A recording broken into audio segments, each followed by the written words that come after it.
The novelist George Gissing wrote that living in Wakefield would certainly make a man a dullard. In this short film, we hope to show that Gissing was wrong, at least as regards his father, Thomas Waller Gissing.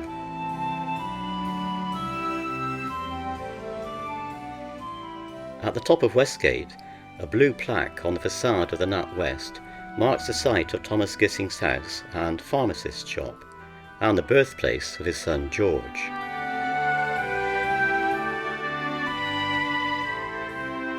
A nearby entrance leads to Thompson's Yard, one of the many yards lining Westgate.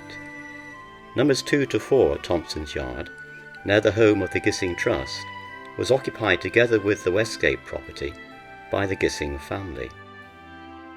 Although he came to play a prominent part in Wakefield life, Thomas Waller Gissing, shown here in an early photograph, was not a local man.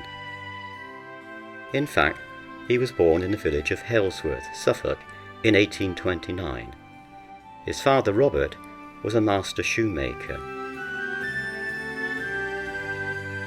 Thomas seems to have been a bright boy and benefited from the patronage of a wealthy local lady, Miss Ellen Sophia Whittington, who paid for him to attend Halesworth Academy. At the academy, he received a far more advanced education than that available at the village school he would have otherwise attended. It was this education which enabled him to rise further up the social scale than his 9 siblings, and Thomas never forgot Miss Whittington's generosity, writing in one of his sonnets, "Lady, to thee I owe that little share of knowledge, which to me has fallen through youth and timid childhood, ere the seeds of truth had taken root, with unabated care thou tendest me." After leaving Harvey's Academy, Thomas was apprenticed to a pharmacist in Ipswich, about 30 miles from Halesworth. From Ipswich, he moved to work as a pharmacist assistant in Leicester, then Worcester, and finally Salisbury. At this time, pharmacy was ceasing to be merely an occupation and was becoming a profession, with its own organisation, the Pharmaceutical Society, and its own exams, and it was while Thomas was at Worcester that he passed the Society's major examination. It was armed with this qualification that in 1856 Thomas bought the pharmaceutical business of Matthew Bussey Hick in Wakefield's Westgate. It was also while Thomas was in Worcester that he met and courted Margaret Bedford, a young woman working for a milliner and a dressmaker. One of his gifts to her was a volume of his miscellaneous poems, one of the 4 volumes of poetry he published before his arrival in Wakefield. Margaret, like Miss Whittington, became the subject of some of Thomas's verse. Should rolling seasons change thee, thy beauty lose its glow, they never should estrange me, I'd love you then as now. Unfortunately, we don't have a picture of Margaret as a young woman, but this is what she looked like in 1879, after the death of her husband.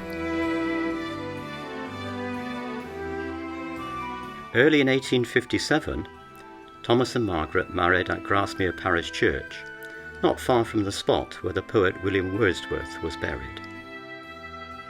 The couple's first child, George, was born later in 1857, and he was followed by 4 more children: William, Algernon, Margaret, and Ellen. The boys, with Algernon in the middle, and George to the right and William to the left, are shown in this carefully posed studio portrait.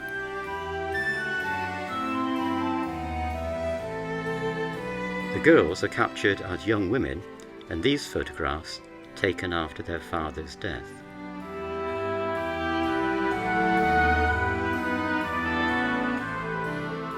No photographer recorded the appearance of Thomas's shop in his lifetime, but these images show what it looked like under the Chaplins in the late 1920s, and then, under their successors, Boots.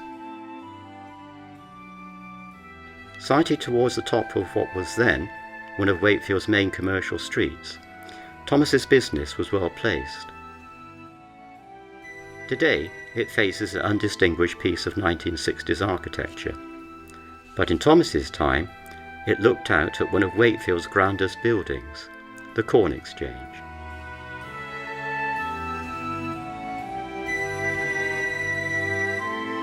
Nearby, and in the centre of this photograph, was the town's first corn exchange, which was occupied by the Yorkshire Penny Bank. Behind the bank was the Gothic Fantasy, which was a church institution. Sadly, both buildings have now been swept away. As a Victorian pharmacist, Thomas needed a good knowledge of the medicinal properties of the plants which formed the basis of many drugs. Thomas's interest in botany went, however, far beyond that needed for his profession. While he was in Worcester, he was one of the founders of the local branch of the Phytological Club, phytology being what we would today call botany or plant biology. After moving to Wakefield, he continued to pursue his interest in botany, exploring the surroundings of Wakefield. One place of interest was Heath Common, reached from the town centre by crossing the River Calder by the Chantry Bridge.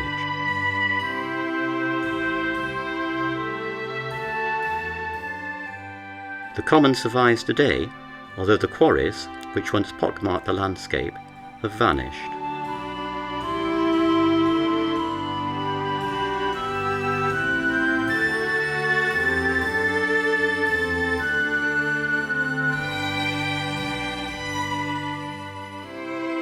On the common, Thomas could find many plants with medicinal uses. Among them were orchids, the roots of which were a traditional remedy for killing worms in children. Also, there were ox-eye daisies. These were, according to the herbalist Culpeper, excellent good for wounds. Bedstraw also grew there. Culpeper thought these could be used as an aphrodisiac, as well as being good for sinews, arteries and joints after travel.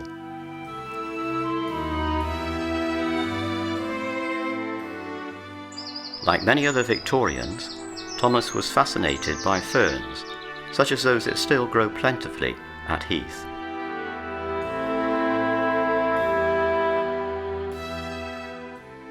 In 1862, he published The Ferns and Fern Allies of Wakefield, a work splendidly illustrated by Thomas Sowerby, himself a well-known naturalist. Thomas was evidently encouraged by the reception of his book, as 5 years later he published materials for a flora of Wakefield, although sadly this was not illustrated. Thomas's interest in botany led naturally to his membership of Wakefield's Microscopical Society, which had been founded by some of the town's medical men. The Microscopical Society was just one of many local organisations Thomas was active in.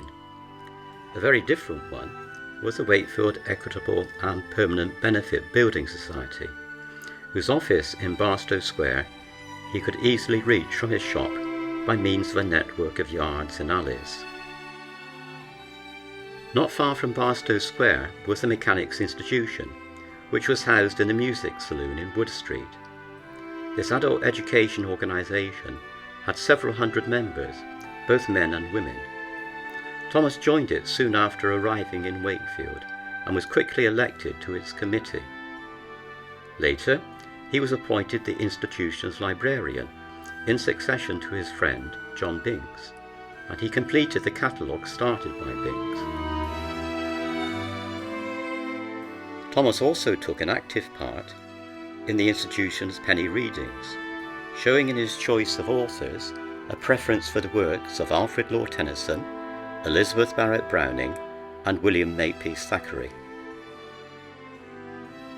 The Mechanics' Institution, which was supported by many nonconformists and liberals, was a rival of another adult education organisation, the Church Institute, which included many Anglicans and Conservatives in its membership.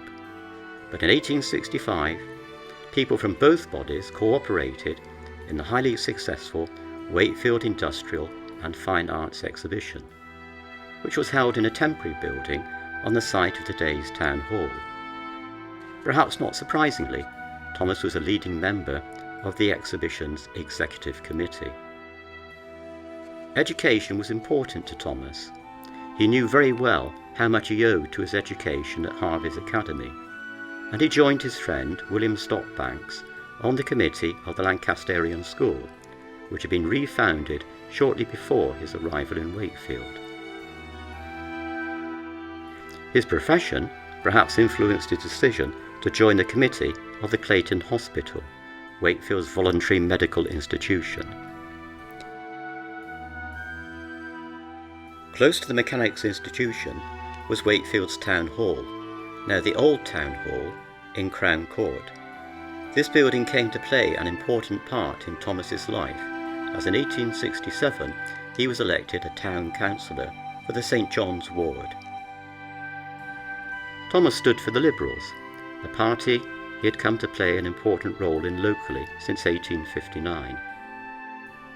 The struggle between the Liberals and the Conservatives for dominance in Wakefield was a bitter one, and when in 1865 Thomas bought at auction the properties he occupied in Westgate and in Thompson's Yard, he had to bid against Conservatives who were intent on turning him out of his home and business. The Wakefield Free Press labelled the incident as an example of malignant political persecution.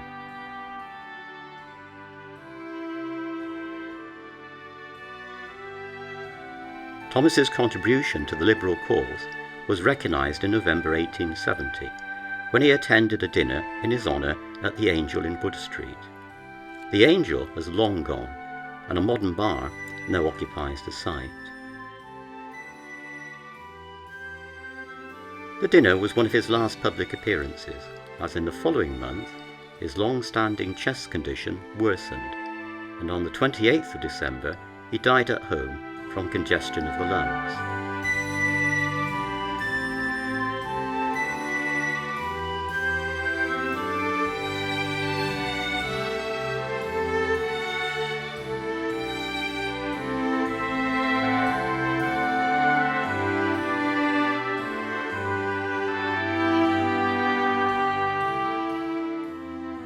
Thomas was buried in Wakefield Sugar Lane Cemetery, where his simple grave can still be seen today.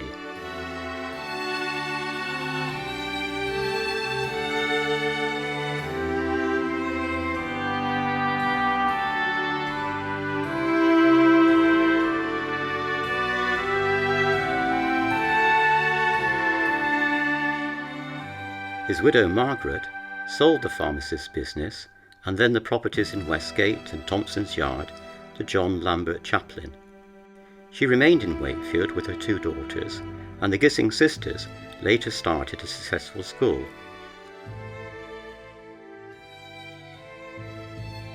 Subscriptions from family friends helped send the three boys to a boarding school at Alderley Edge in Cheshire. William died young, but George eventually became a well-known novelist. And Algernon started a career as a solicitor and then turned to writing, although he never had much success. Today, Thomas Gissing's former home in Thompson's Yard houses the Gissing Centre, where you can find out more about this far from dull Wakefield family.